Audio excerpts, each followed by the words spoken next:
ತಾರೀಕು ಸಿಎಂ ಸಿದ್ದರಾಮಯ್ಯ ಕೂಡ ತ್ಯಾಗದ ಮಾತಾಡ್ತಾರೆ.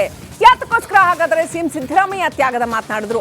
ಅವ್ರೇನ್ ಹೇಳಿದ್ರು? ಸಿದ್ದರಾಮಯ್ಯ ಏನ್ ಹೇಳಿದ್ರು? ಅವರ ದಾಳ ಏನಿತ್ತು ನೋಡಿ.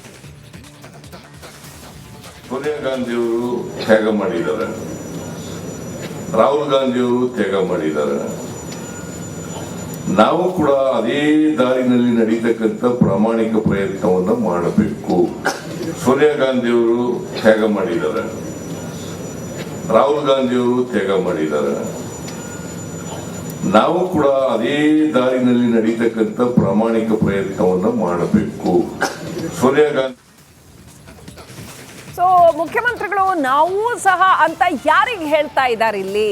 ಅಂದ್ರೆ ತಮ್ಗೆ ತಾವೇ ಹೇಳ್ಕೊಳ್ತಾ ಇದ್ದಾರೋ ಅಥವಾ ಇಂಡೈರೆಕ್ಟ್ ಏನಾದರೂ ಡಿ ಕೆ ಶಿವಕುಮಾರ್ ಅವ್ರಿಗೆ ಹೇಳ್ತಾ ಇದ್ದಾರೋ ಅಥವಾ ಇತರೆ ಕಾಂಗ್ರೆಸ್ ಮುಖಂಡರಿಗೆ ಏನಾದರೂ ಹೇಳ್ತಾ ಇದ್ದಾರೋ? ಯಾರಿಗೆ ಹೇಳ್ತಾ ಇದ್ದಾರೆ ನಾವು ಸಹ ಅಂತ? ಅಥವಾ ಎಲ್ಲ ಕಾಂಗ್ರೆಸ್ ಮುಖಂಡರಿಗೂ ಹೇಳ್ತಾ ಇದ್ದಾರೋ? ಯಾರಿಗೆ ಹೇಳ್ತಾ ಇದ್ದಾರೆ? ಇಷ್ಟಕ್ಕೂ ಸಿಎಂ ಸಿದ್ದರಾಮಯ್ಯ ಅವರ ಬಾಯಲ್ಲಿ ತ್ಯಾಗದ ಮಾತು ಯಾಕೆ ಬಂತು? ನೆಕ್ಸ್ಟ್ ಅಪ್ಡೇಟ್ ಪಡ್ಕೊಳ್ಳೋಣ. ನಮ್ಮ ಬೆಳಗಾವಿ ಪ್ರತಿನಿಧಿ ಮೈಲಾರಿ ಕನೆಕ್ಟ್ ಆಗಿದ್ದಾರೆ. ಮೈಲಾರಿ, ಬೆಳಗಾವಿ ಒಂದು ರೀತಿಯಲ್ಲಿ ನಿಜವಾಗ್ಲೂ ಎರಡನೇ ರಾಜಧಾನಿ ರಾಜಕೀಯದ ದೃಷ್ಟಿಯಿಂದನೂ ಕೂಡ ಆಗಿಬಿಟ್ಟಿದೆ. ಈಗ ಬೆಂಗಳೂರು ಬಿಟ್ಟರೆ ಹೈಯೆಸ್ಟ್ ಸುದ್ದಿ ಮಾಡ್ತಾ ಇರೋದು ರಾಜಕೀಯ ಪಲ್ಲಟಗಳಿಗೆ ಒಂದು ಕೇಂದ್ರ ಬಿಂದು ಅನ್ನೋ ಥರ ಎಪಿಸೆಂಟರ್, ಸೆಕೆಂಡ್ ಎಪಿಸೆಂಟರ್ ಕರ್ನಾಟಕದಲ್ಲಿ ಬೆಳಗಾವಿ ಅನ್ನೋದು ಎಲ್ಲ ಬಗೆಯ ರಾಜಕೀಯ ಪಲ್ಲಟಗಳಿಗೆ.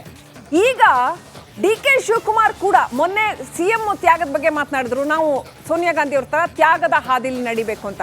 ಇವತ್ತು ಡಿ ಕೆ ಶಿವಕುಮಾರ್ ಕೂಡ ತ್ಯಾಗದ ಮಾತನಾಡಿದ್ರು. ಯಾತಕ್ಕೋಸ್ಕರ ಅಷ್ಟೊಂದು ತ್ಯಾಗದ ಮಾತನಾಡಿದ್ರು ಡಿ ಕೆ ಶಿವಕುಮಾರ್? ಮೊನ್ನೆ ನೋಡಿದ್ರೆ ಈಶ್ವರ್ಲಿಂಗಕ್ಕೆ ಅರ್ಧ ಗಂಟೆ ಮುಕ್ಕಾಲು ಗಂಟೆ ಅಭಿಷೇಕ ಮಾಡಿದ್ರು. ಈಗ ತ್ಯಾಗದ ಮಾತಾಡ್ತಾ ಇದ್ದಾರೆ. ಒಂದ್ ಸ್ವಲ್ಪ ದಿನದ ಹಿಂದೆ ನಾನು ಮುಖ್ಯಮಂತ್ರಿ ಆಕಾಂಕ್ಷಿ ಅಂತಿದ್ದವರು ಇವತ್ತು ತ್ಯಾಗದ ಮಾತನಾಡಿದ್ರು. ಮೈಲಾರಿ, ಏನ್ ನಡೀತಾ ಇದೆ?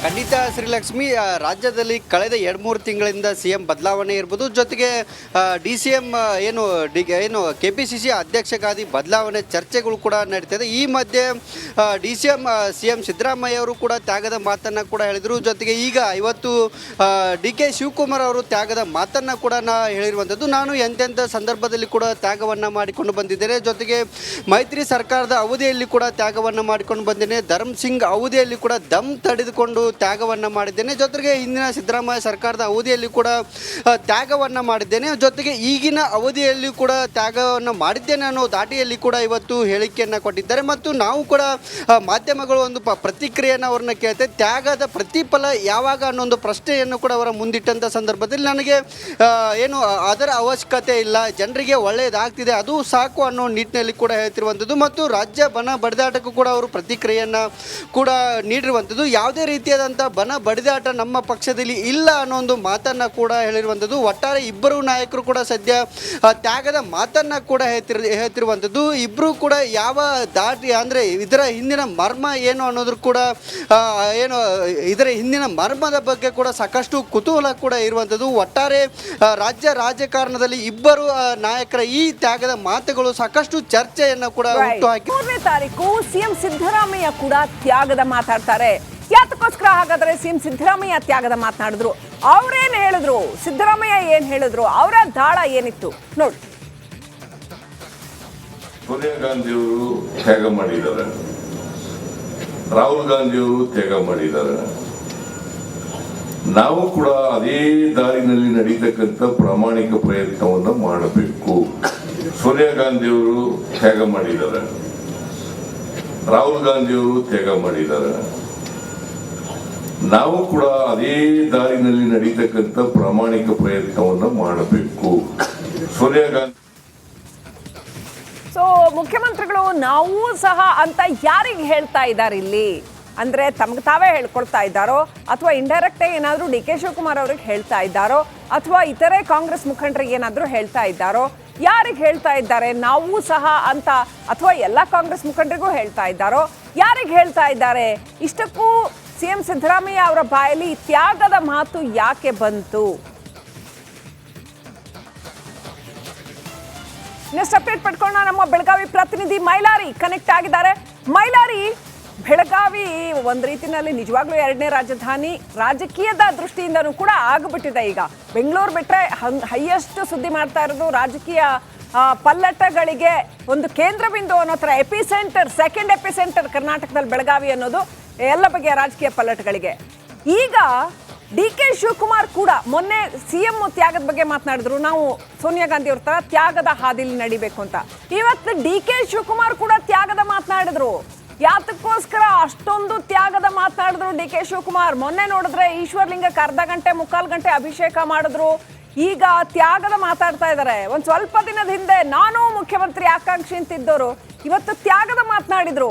ಮೈಲಾರಿ, ಏನ್ ನಡೀತಾ ಇದೆ?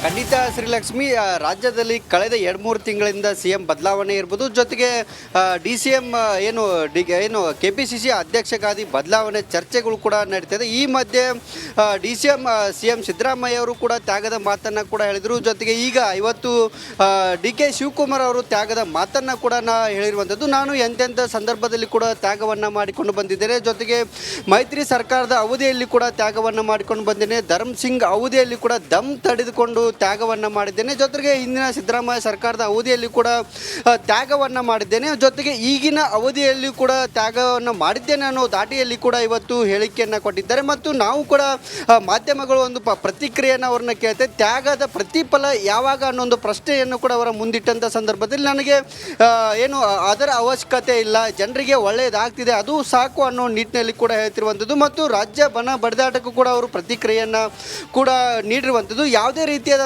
ಬನ ಬಡಿದಾಟ ನಮ್ಮ ಪಕ್ಷದಲ್ಲಿ ಇಲ್ಲ ಅನ್ನೋ ಒಂದು ಮಾತನ್ನು ಕೂಡ ಹೇಳಿರುವಂಥದ್ದು. ಒಟ್ಟಾರೆ ಇಬ್ಬರು ನಾಯಕರು ಕೂಡ ಸದ್ಯ ತ್ಯಾಗದ ಮಾತನ್ನು ಕೂಡ ಹೇಳ್ತಿರುವಂಥದ್ದು. ಇಬ್ಬರು ಕೂಡ ಯಾವ ದಾಟಿ ಅಂದರೆ ಇದರ ಹಿಂದಿನ ಮರ್ಮ ಏನು ಅನ್ನೋದ್ರ ಕೂಡ ಇದರ ಹಿಂದಿನ ಮರ್ಮದ ಬಗ್ಗೆ ಕೂಡ ಸಾಕಷ್ಟು ಕುತೂಹಲ ಕೂಡ ಇರುವಂಥದ್ದು. ಒಟ್ಟಾರೆ ರಾಜ್ಯ ರಾಜಕಾರಣದಲ್ಲಿ ಇಬ್ಬರು ನಾಯಕರ ಈ ತ್ಯಾಗದ ಮಾತುಗಳು ಸಾಕಷ್ಟು ಚರ್ಚೆಯನ್ನು ಕೂಡ ಹುಟ್ಟುಹಾಕಿ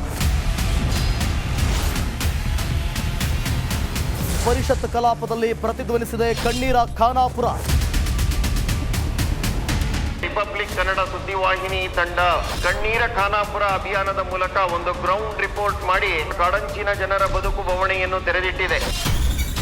ಒಂದ್ಸಲಿ ವೋಟಿಂಗ್ ತಗೊಂಡ್ರೆ ಕೆಲಸ ಮುಗಿದ್ರಿ ಸರ್. ಹೆಣ್ಮಕ್ಳು ರಾತ್ರಿ ಹೊರಗಡೆ ಹೋಗೋದಕ್ಕೆ ಭಯ ಪಡ್ತಾರೆ. ಹೆಸರಿಗಷ್ಟೇ MLAಗಳು ರೊಕ್ಕ ಮಾಡ್ಕೊಂಡು ಹೊಂಟಾರ. ಜನರನ್ನ ಈ ರೀತಿ ಸ್ಟ್ರಕ್ಚರ್ಗಳ ಮೂಲಕ ತೆಗೆದುಕೊಂಡು ಹೋಗ್ತಾರೆ ಅಂತ ಹೇಳಿದ್ರೆ ನಮಗೆ ನಾಚಿಕೆ ಆಗಬೇಕು. ಒಂದೊಂದು ಪರಿವಾರಕ್ಕೆ 15 ಲಕ್ಷ ರೂಪಾಯಿ ಕೊಡ್ತೇವೆ. ಶಿಫ್ಟ್ ಮಾಡುವಂಥದ್ದಕ್ಕೆ ಸರ್ಕಾರ ಅನುಮೋದನೆ ಕೊಡ್ತದೆ ಅನ್ನುವಂಥ ಭರವಸೆಯನ್ನು ಕೊಟ್ಟಿದ್ದೇನೆ. ನಾವು ನಿರಂತರವಾಗಿ ಕಣ್ಣೀರ ಖಾನಾಪುರ ಅನ್ನೋ ಶೀರ್ಷಿಕೆ ಅಡಿಯಲ್ಲಿ ಮಾಡಿದಂತ ವರದಿ ಮ್ಯಾಸಿವ್ ಇಂಪ್ಯಾಕ್ಟ್ ಆಗಿದೆ. ರಿಪಬ್ಲಿಕ್ ಕನ್ನಡ, ಇದು ನಿಮ್ಮ ಧ್ವನಿ.